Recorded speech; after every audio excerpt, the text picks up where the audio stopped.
Hello, good morning my dear brothers and sisters. మన కుటుంబాల్లో, మన రక్త సంబంధికుల్లో, మన స్నేహితుల్లో, మన విశ్వాసుల్లో మనమందరము ఒకరి పట్ల ఒకరము ప్రేమతో, దయతో కలిగి ఉండాలి. ఒకరిపై ఒకరము ద్వేషము లేకుండా, కఠినమైనటువంటి మాటలు మాట్లాడుకోకుండా, ప్రభువు మనల్ని ప్రేమిస్తున్న ప్రకారము ఒకరి పట్ల ఒకరము ప్రేమ కలిగి ఉండాలి. ఈ దినాన పరిశుద్ధ గ్రంథం నుండి మొదటి సమూయేలు 14వ అధ్యాయము 44వ వచనమును చదువుకొని దేవునిని మహిమపరుద్దాం.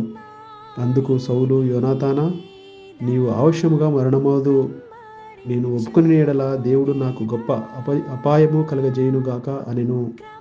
ఇక వచన విషయమై మనం ఆలోచన చేస్తే, యోనాతాను తండ్రికి తోడుగా ఉంటాడు.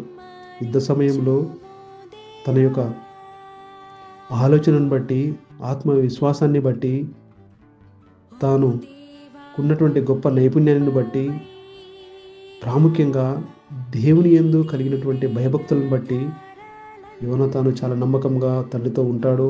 ప్రతి యుద్ధంలో విజయం సాధిస్తాడు. అలాంటి కుమారుని పైన సౌలు కక్షా సాధింపుతో మరణము అనేటువంటి ఒక ఆజ్ఞను ఇస్తాడు.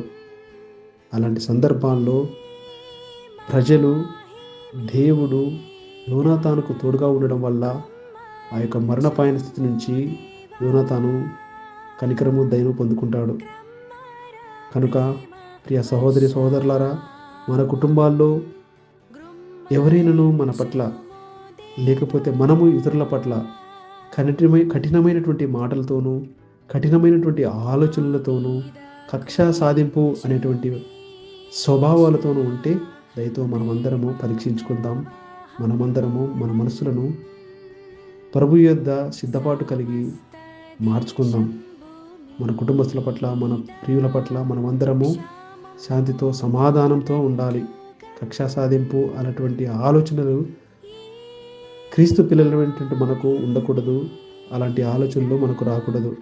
కనుక మనమందరము ప్రభు మనల్ని ప్రేమిస్తున్న ప్రకారము ఒకరి పట్ల ఒకరము ప్రేమ కలిగి ఉందాము. God bless you all. Amen.